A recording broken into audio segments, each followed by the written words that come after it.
So here are some key passages, um, again, just to help you kind of get oriented. Um, the line between the virtuous and vicious, so far from being a necessary safeguard to morality, is itself an immoral fiction. Saying it's immoral to distinguish between moral and immoral.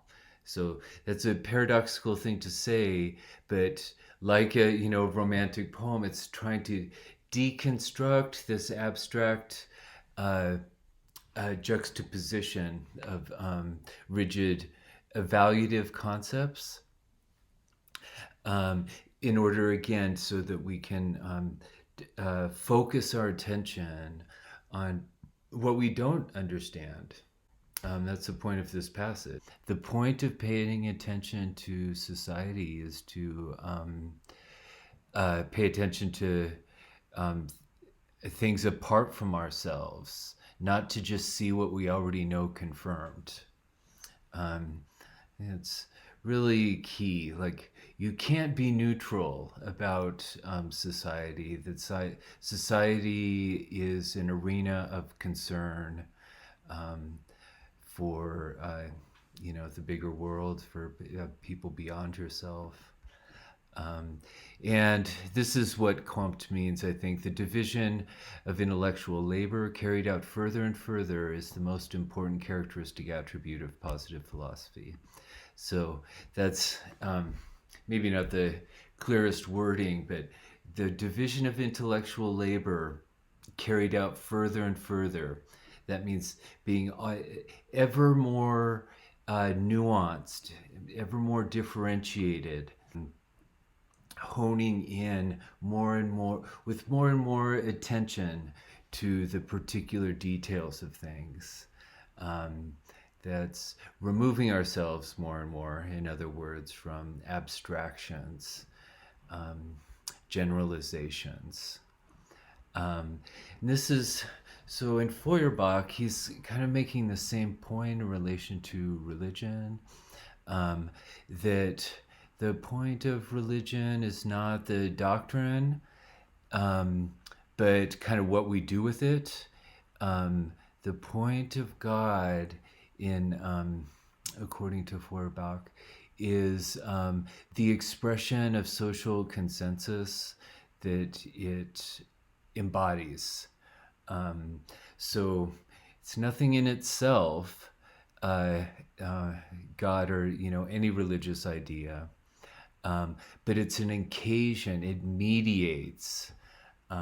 Is the means by which we articulate social consensus, a consensus about living in the same world, sharing the same purpose, and having similar minds, recognizing one another through this shared ideal.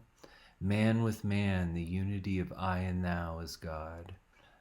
God is not something we know statically. Morality isn't something we know statically. It's something we do in time.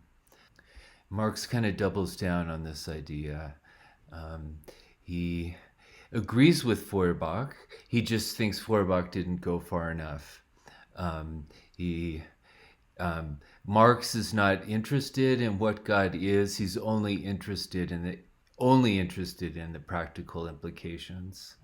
One of Marx's most famous statements ever: philosophers have hitherto only interpreted the world in various ways. The point is to change it. The point of what we think is what we do with what we think, is the practical consequences. And this, so our thinking of our thinking in totally materialist terms, what are its implications, its ramifications in the real world, in real practice? We learn what our ideas mean from the practical consequences they lead to. That's history teaches us what our intentions were, our ideas about what we're doing, but what we're really doing is revealed by what actually happens in history. Um, that's what positive philosophy means in a way. It's like you learn from history what the reality is. History reveals it to you. It's kind of a fatalism, um, but it's there's also something radically honest about it. It's uh, resisting this, dogmatism that would judge things and remove from history. Um, the proof of the pudding is in the eating. That's kind of the basic idea here. And this is how Eliot characterizes history, the history of man, in the Prelude to Middlemarch. Um, she means this. They're rigorously kind of empirical or positivistic sense of experiment, um, how the mysterious mixture behaves under the varying experiments of time. And that's a good way of thinking about what this book is doing, showing that just a mess of radically diverse circumstances that condition history. Being set in the Romantic period, which exemplifies this kind of mess of circumstances, this chaos, um, and social instability and uncertainty in the wake of the French Revolution, the Terror. British government was a very unstable, characterized here by Shelley, England in 1819. The king and princes, the monarchy, are the dregs of their dull race. They, rather than offering order, produce chaos in the name of order. Um, the laws, religion is Christless, godless, and the law, time's worst statute. So historical disorientation, social purpose and identity derailed and unhinged. That's what Eliot's sort of evoking in her Prelude as well. Life of mistakes, history mismatched, meanness of opportunity, a tragic failure which found no sacred poet and sank unwept into oblivion.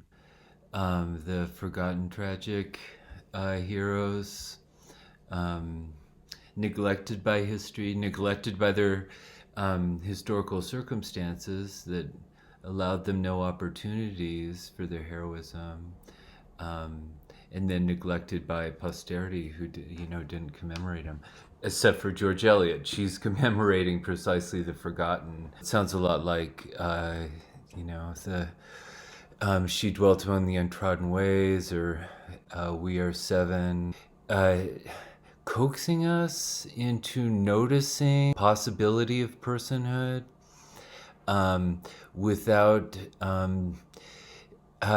determining it or identifying it, giving it any positive properties, telling us that we really know. We're just left to know that she made a difference. We're left to know what it's like to appreciate the fact that she was, without being told exactly why. Same thing in We Are Seven, making us think about counting people that otherwise go uncounted. Um, and again, not by telling us who those people were or why they need to be counted, but telling us what it's like to count them, what it's like to count people that we thought didn't count, that the narrator here still thinks don't count. And I mean, Eliot herself is saying, that she's talking about people that don't count, that have no sacred poet. I'm writing about those anonymous, neglected. I'm not telling you who they are. I'm drawing your attention to the the fact that there were these unknown. She's teaching us how to be a new kind of attention, new kind of awareness. She disputes that this indefiniteness, again, that we need to know why in advance, why somebody's worth paying attention to, just because they're indefinite, just because they're mysterious. Um, that's a reason not to pay attention to it. Um, and interestingly, like Wordsworth, she uses the conceit of bad arithmetic. So she's saying it's not like women. We have a firm reason why to not to pay attention to women. It's not as if they could only count to three and no more. Um, but the indefiniteness remains, she says. Um, so it's not that she's filling in the picture, just like Wordsworth. The these mysterious women remain mysterious, but she's disputing that they're therefore not worth paying attention to. Um, uh, she's saying the variability is interesting and meaningful. Again, that recalls Cleopatra to me, the infinite variability. Um, the indefiniteness remains, and the limits of variation are really much wider than anyone would imagine, from the sameness of women's coiffure and the favorite love stories in prose and verse. Again, this indicates her literary mission. She is going to give us love stories in prose that recognize this wider variability. Um, and again, that goes back to the idea of the experiments in time and the process of evolution, the possibility of historical experience is richer than we are paying attention to, or that uh, it's richer than we give women credit to, or we give ourselves credit for being able to, notice or pay attention to. So she ends by giving us a couple of wonderful and unmistakably poetic images. A swan, and then not a thing so much as a rhythm. Again, recalling Wordsworth, the rhythm of the refrain of "We Are Seven." Eliot, I think, here evokes heartbeats, or sort of rhythm of the body, in a similar way. So again, she's not telling us what the heroism is, what the virtue is that we're supposed to appreciate, but she's indicating kind of rhythm of life, of anonymous life, and of desire, of aspiration. It's not about determinate goodness. It's about aspiring to goodness. Here and there a cygnet is reared uneasily among the ducklings in the brown pond. It never finds the living stream in fellowship with its own oary-footed kind. Here and there is born a Saint Teresa, foundress of nothing, whose loving heartbeats and sobs after an unattained goodness tremble off and are dispersed among hindrances instead of centering in some long recognizable deed. Noticing the heartbeats and sobs after unattained goodness is also noticing sort of rhythm of hindrances, of the way in which Precisely, they tremble off and are dispersed among hindrances. The concern is not the fact that it failed, why it failed, but how the rhythm of its dispersal, the rhythm of its failure. Again, a kind of sublime division of labor of the intellect, making us pay attention um, at an incredibly refined and subtle level to the texture of life, independently of its supposed meaning. One of the many special pleasures of Middlemarch are the epitaphs that head each chapter. It's kind of like Eliot is mining the whole history of canonical literature for the apt quote for the events of each chapter. So I encourage you actually to look up these the different texts, so just to for the perspective they offer on what you're reading. This is remarkably apt echoing of the into the prelude. Here again, we have a woman saying, "I can do no good because a woman," describing a reaching after the unattainable, a rhythm of reaching, reach constantly at something near it. Inevitable failure, as the context of a kind of the rhythm or texture of a heroic life. An analogous tension characterizes Eliot's introduction of Dorothea. It's striking that the first thing she talks about is her outward appearance, given that she just criticized that here. Novels focused on women's coiffure. Appears she's talking about Saint Teresa as this doubly tragic hero. She's denied any opportunity by history, and then by also denied commemoration in literature. Here, she's kind of giving Dorothy abundant commemoration, comparing her to Sistine Madonna.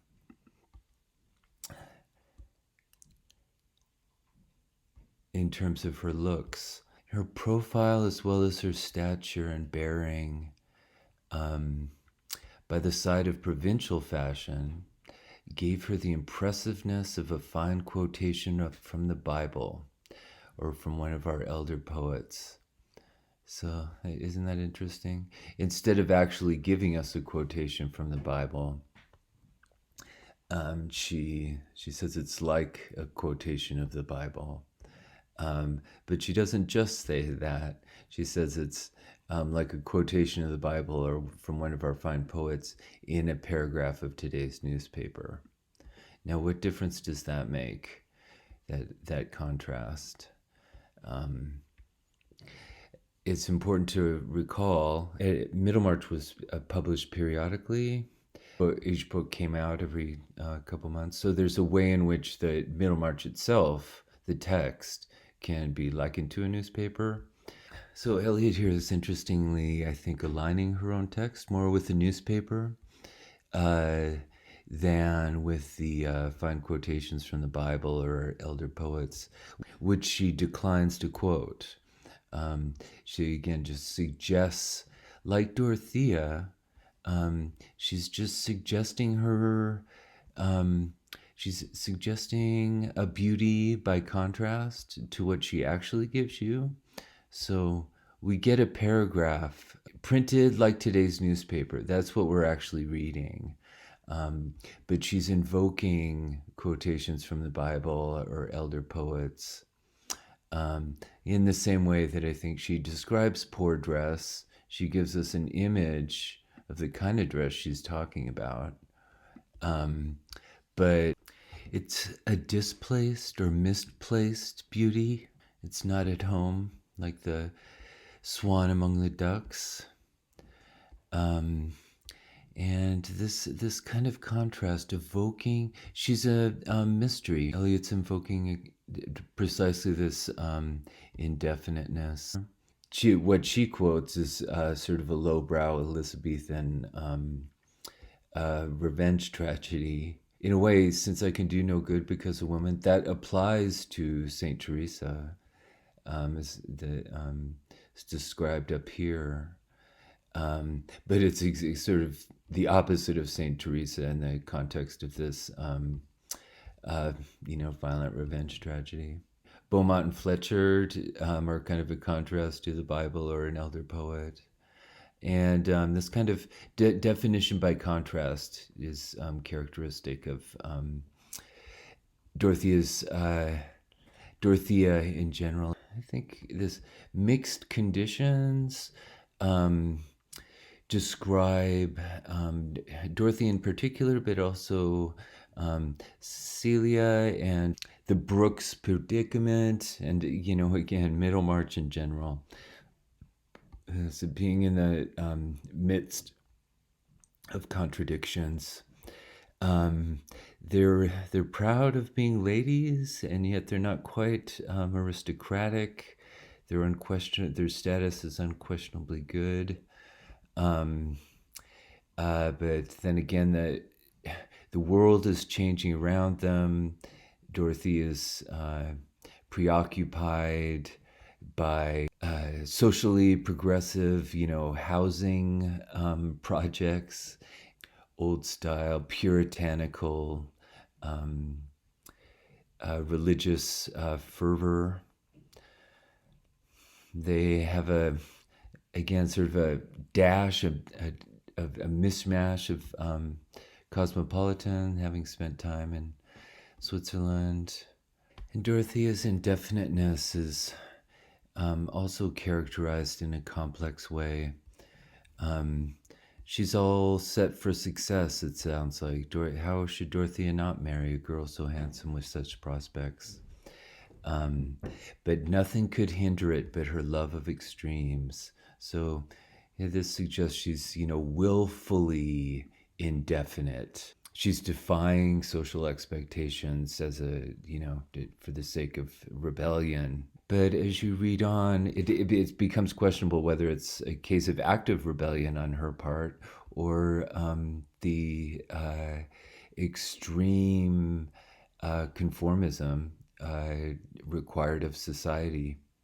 She's characterized here as so extravagant in her, religious passions, sitting up at night reading old theological books. Such a wife might awaken you some fine morning with a new scheme for the application of her income, which would interfere with political economy and the keeping of saddle horses. A man would naturally think twice before he risked himself in such fellowship. So this is very true of Dorothea. She is consumed with schemes for application of her income. But the final two sentences of this paragraph suggest that it's less about Dorothea's willful rebellion or nonconformity than the extremely restricted options that she has as a woman. The meanness of opportunity that she describes up here.